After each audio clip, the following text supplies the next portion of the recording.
Let's go to the Nation. We have this story on page 5 of the Nation. I'm leaving no inheritance for my children, says Buhari.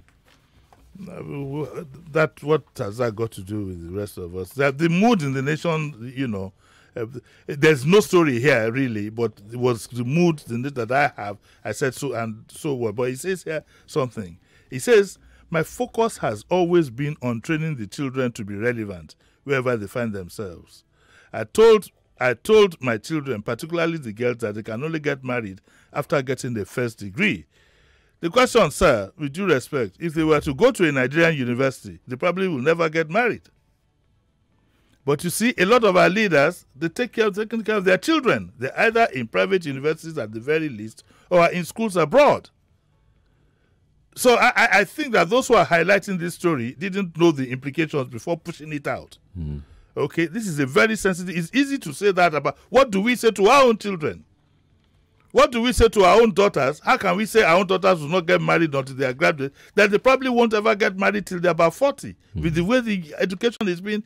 So we need to, again, you need persons around people in power to handle the use of the word and the language. We're very lucky people are not sensitive to these things. Okay? He says that I'm not leaving anything for them to inherit. Sir, you're not leaving anything. A lot of us don't have anything. It's when you have something that you say, I'm not leaving. That's what it is. We have to take you up on this, sir, that I'm not leaving anything to inherit. And my legacy is to ensure that they are properly educated. As president, your legacy should be that Nigerian children are properly educated, not just yours. That's the honest to God truth we need to tell ourselves. I'm glad this came out in the papers. It gives us an opportunity to tell Mr. President the way we feel. It's not about taking care of the elite and the powerful. A governor was in the paper the other day, proudly with his son and whatever, graduated from school in the here our universities have been, even when they were functioning, is from one crisis to the other.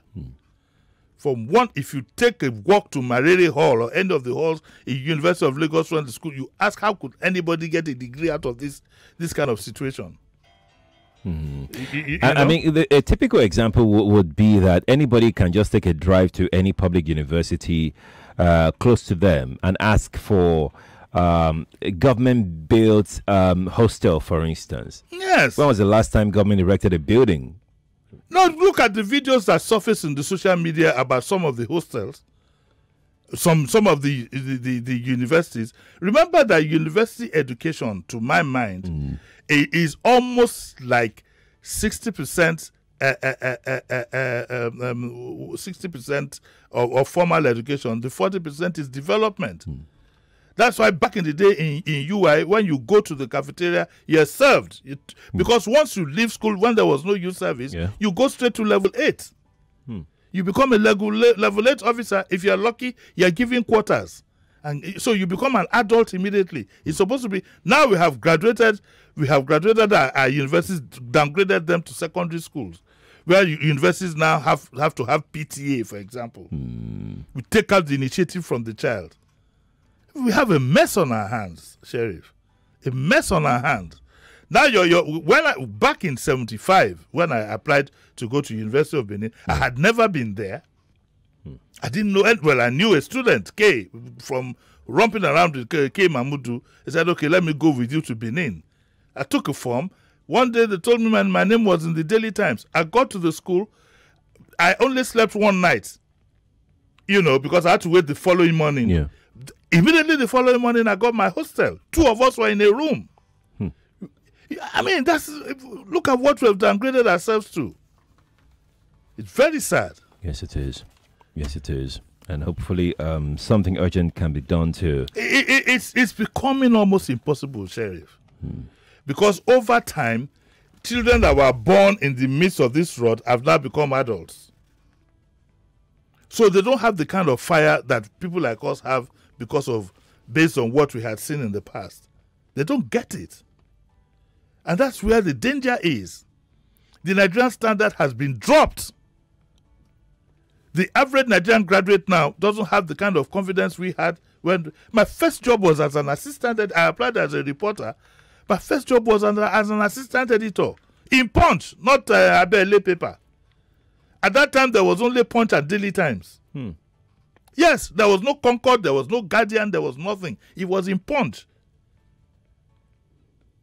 I was able to get a job. I applied as a reporter. Samamaka said, no, this you assistant editor. I have the letter. Oh, my own is not. You still have the letter? I have the letter. In fact, Philip, remind me to post that letter, please. So I have the letter. My first. I have the Eriteliola will be laughing in his house now that Jimmy has started again. you know. So when you find that kind of fire burning, we have seen it happen before. And we have seen this country go degenerate over time. And it is very, very, very, very painful.